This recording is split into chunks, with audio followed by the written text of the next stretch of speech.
प्यारे छात्रों, आप सबों का एक बार फिर स्वागत है। इसके पिछले वर्ग में हम लोगों ने कारक और विभक्तियों के समन्वय को देखा था।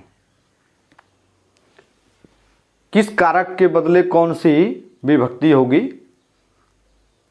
ये हम लोगों ने पिछले क्लास में देख लिया था। आज जो है उससे आगे बढ़ते हैं। आप देख रहे हैं कि आपके सामने बालक, इस शब्द को हमने सुना है। ये पुल्लिंग का शब्द है और आकारांत है।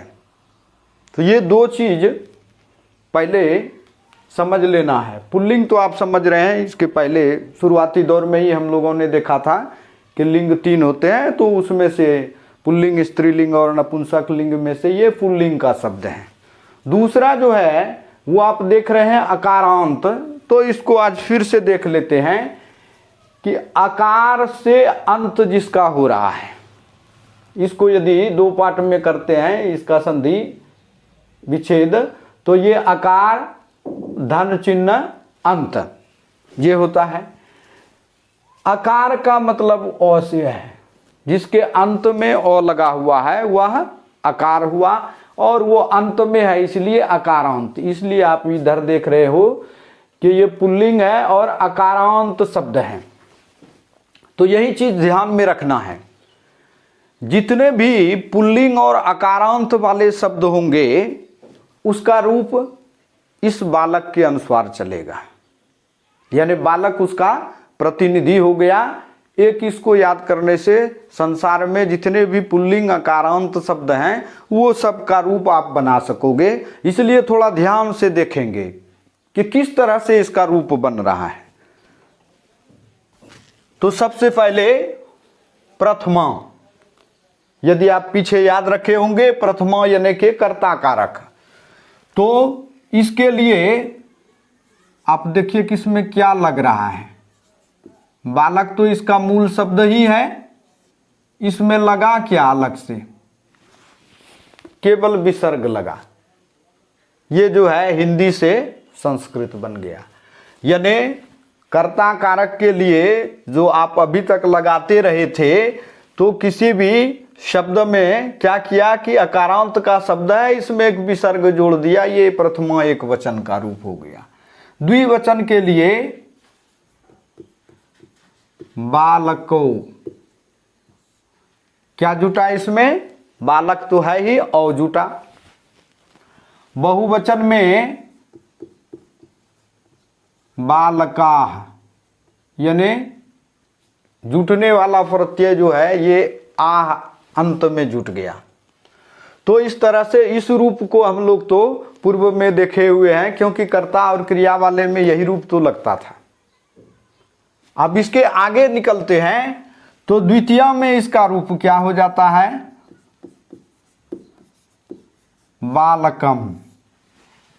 क्या हुआ, बालक, इसमें केवल अम्मा के जुट गया तो बालकम हो गया। द्वितीय के द्विवचन में प्रथमा के बहुवचन जैसा ही रूप है। बहुवचन में बालकान। तृतीया एक वचन बालकेन। द्विवचन में भ्याम जुट गया और ये बन गया बालकाभ्याम। बहुवचन में ऐह जुटा और ये बन गया बालकैः। तो देखिए इस तरह से द्वितीय में क्या हुआ, अम औ आन। यदि संक्षिप्त इसका निकालें तो पहले में विसर्ग औ आह, दूसरे में अम औ आन, तीसरे में एन, बालक में एन जुटा तो बालकेन हो गया, एन आभ्याम ऐह। तो इसको याद रखने से किसी भी शब्द में इसको जोड़ते चलेंगे और इतना जो है हम तैयार कर लेंगे। चतुर्थी को देखते हैं। चतुर्थी में आय जोड़ना है एक वचन में। तो ये रूप बन गया बालकाय। द्विवचन जो है तृतीया के द्विवचन जैसा ही है,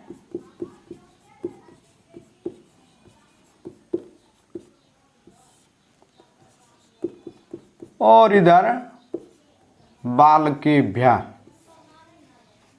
अब इतने तक को पहले जो है हम लोग इधर समझ लेते हैं, नहीं तो एक साथ जो है पूरा आ जाएगा और फिर काफी कठिनाई होगी।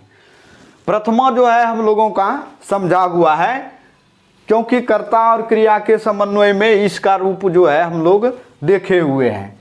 फिर भी एक आध उदाहरण जो है आज ले लेते हैं। जैसे इधर हम लोग लिखते हैं लड़के पढ़ते हैं। पूर्व में भी आपने इसको समझा है, लेकिन फिर देखते हैं। लड़के पढ़ते हैं, इसको देखने मात्र से ये तो पता चलता है कि ये बहुवचन में है, क्योंकि इधर पर हैं अनुस्वार। इसको ध्यान में रखेंगे, हिंदी की ये बिंदी जो है काफी महत्वपूर्ण होती है। तो लड़के बहुवचन आप देखिए, कर्ता इसका है, कर्ता में प्रथमा विभक्ति लगाते हैं, तो प्रथमा का बहुवचन देख रहे हैं यहां बालका है, तो इसको बालका इस रूप में लिख दिया। अब पढ़ते हैं, ये जो है क्रिया वाला रूप से है, जिसको कि हम लोग पूरा देख चुके हैं। पांचों के पांचों लकार हम लोगों ने देखा है, और ये हैं ते हैं वर्तमान काल का है, इसलिए तीता अंति प्रथम पुरुष बहुवचन में जुटता है। जो नहीं इसको देख पाए हैं, समझ पाए हैं, उसको जितना जल्दी हो देख के तैयार हो जाएंगे तो ज़्यादा आसान रहेगा। ये इतना अनुवाद हम लोगों ने पहले भी किया था। अब जो है इसके साथ और कारक को जोड़ते हैं, तो आगे जो है चलते हैं। शिक्षक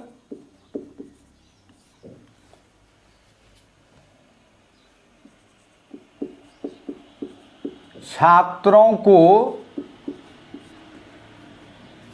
पढ़ाते हैं।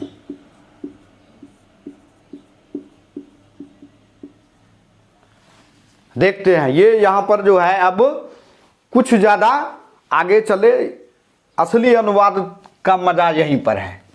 शिक्षक आप देख रहे हैं, अभी तुरंत इसको देखें और कैसे इसका रूप बनेगा ये भी देखिए। शिक्षक भी पुल्लिंग है और ये अकारांत है, तो इसका रूप भी बालक के अनुसार चलना है। तो शिक्षक यदि एक वचन मानते हैं तो जैसे बालक से बालका है, शिक्षक से क्या हो जाएगा, शिक्षक है। अब देखिए छात्रों को, यदि पूर्व का आपको ध्यान में है तो को जो है कर्म कारक के लिए होता है, और ऐसे भी आप देख रहे हैं यहाँ पढ़ाना क्रिया है और इसका फल जो है छात्रों को मिलना है, इसलिए क्रिया का फल जिस पे पड़ता है वो कर्म होता है। ऐसे को यहाँ पर लगा हुआ भी है, लेकिन ये किस वचन में अब आपको ये देखना है। पुल्लिंग है, अकारांत है, लेकिन किस वचन में है। छात्रों को बहुवचन है, तो आप देख रहे हैं यहाँ पर कर्म कारक के लिए द्वितीया विभक्ति पूर्व में लिखे हुए हैं। जो याद नहीं कर सके हैं उसको याद करें और फिर समझें इसको। बालकान, तो बालक के जगह छात्र आ गया, छात्रान। पढ़ाते हैं, पाठयति।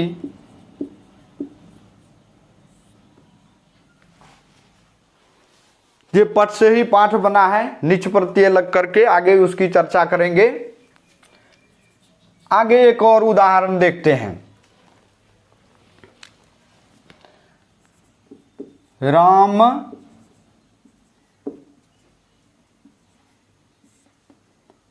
श्याम को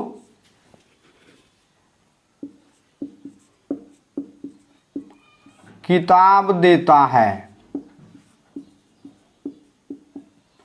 अब थोड़ा ध्यान से देखेंगे, कुछ नहीं कर रहे हैं, सब चीज जो है आपके सामने है और किस तरह से इसको रखते हैं केवल यही सीखना है। राम जो है इसका कर्ता है, तो कर्ता में प्रथमा जैसे बालक से बालका, तो राम से राम। अब श्याम को ये जो है को लगा हुआ है, इसलिए द्वितीया लगाना है कर्म कारक में। जैसे राम से राम, तो यहाँ देख रहे हैं बालक से द्वितीया एक वचन में क्या किए हैं, बालकम। तो श्याम को का क्या हो गया, श्यामम। किताब का आप जान रहे हैं पुस्तक, तो इसको भी इधर लिखते हैं पुस्तकम, नपुंसक लिंग। तो जलम जले जलानी एक वचन मान के चल रहे हैं, इसको आगे फिर चर्चा करेंगे। आज पुल्लिंग अकारांत को देख रहे हैं पुस्तकम। अब ददाती है या फिर यक्ष से बना लेते हैं तो यक्षति, ये लकार पहले आप पढ़ चुके हैं, देता है। तो इस तरह से ये द्वितीया का इधर अनुवाद हमने आपको दिखाया है। इसके आगे देखते हैं तृतीया का एक उदाहरण। छात्र कलम से लिखते हैं। देखिए, कर्ता जो है छात्र है, अब लिखते हैं ये बता रहा है कि हैं लगने के कारण ये बहुवचन का है। यदि एक वचन में होता तो छात्र कलम से लिखता है, ये ध्यान में रखना है। इसीलिए अभी हमने तुरंत चर्चा किया है कि हिंदी की ये बिंदी जो है बड़ी, इस पर ध्यान देने योग्य चीज है। इसको बालकः, बालको, बालका बहुवचन में, तो ऐसे छात्र छात्रो छात्रा। अब देखिए, कलम से करण और आपादान दोनों का उस दिन जो है विश्लेषण किया गया था कि करण जो है उसमें संबंध बना रहता है। यदि अंग्रेजी आप थोड़ी बहुत जानते हो तो विथ वाला ये चीज है, और दूसरे में जो है उससे अलगाव दिखाता है, तो इसको ध्यान में रखना है। कलम से इधर यदि चले आए तो बालकेन, बालकाभ्याम, बालकय। इत्तेफाक से कलम का जो रूप है वो भी है ये ऐसे नपुंसक लिंग, लेकिन तृतीया से नपुंसक लिंग और पुल्लिंग एक हो जाता है, इसलिए यहां पर इससे ही काम चला लेंगे हम लोग। छात्राः कलमेन लिखते हैं। अब ये बहुवचन है, लिखना का लिख होता है। शेष क्रिया रूप तो आप जोड़ने के लिए सीख चुके हो। वर्तमान काल में ये है, इसलिए लिखती लिखता लिखंती। अब यदि द्विवचन में चलें, एक आध उदाहरण और देख लेते हैं। हम लोग आंखों से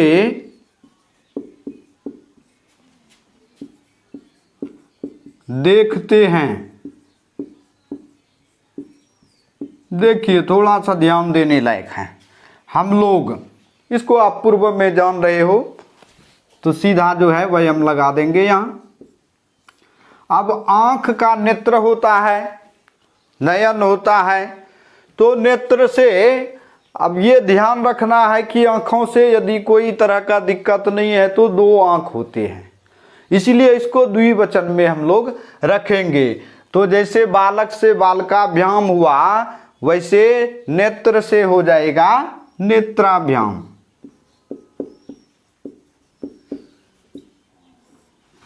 देखते हैं, आप इधर देख रहे हो कि ये वयम है, उत्तम पुरुष है, इसलिए क्या लगना है अब बताने की जरूरत नहीं है, आप खुद भी इसको समझ रहे हो कि लट लकार है, उत्तम पुरुष है, तो क्या जोड़ना है, आमा है, तो इसमें जोड़ दिए इधर पश्यामा। यदि अब भी ये समझ में नहीं आ रहा है तो बस और बस आप पीछे देखे नहीं है, इसीलिए ये नहीं लग पा रहा है। तो आप जितना जल्दी हो पीछे देखें उतना जल्दी फटाफट आप इसको बनाएंगे। चतुर्थी का एक रूप उठाते हैं, जैसे यहां पर आप देख रहे हैं बालकाय,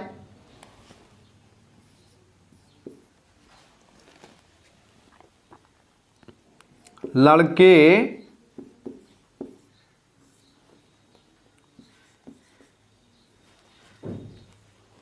खेलने के लिए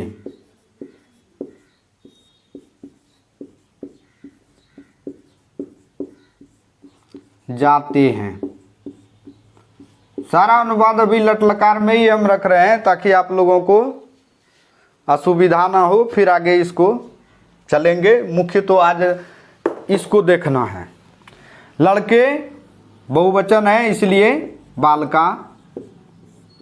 ये देख रहे हैं खेलना, ये क्रिया का रूप है, लेकिन इसको शब्द के तरफ हम लेके चले आएंगे और उसके बाद जैसे यहाँ बालकाय है, आय जोड़ेंगे तो इधर से रूप चलेगा इसका खेलनाय, या क्रीड से बनाएंगे तो क्रीडनाय।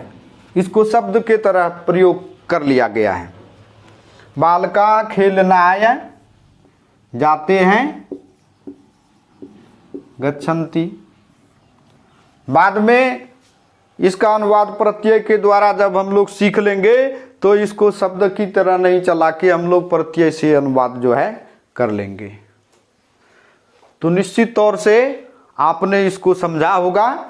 आज हम लोगों ने इसके चतुर्थी तक का रूप देखा।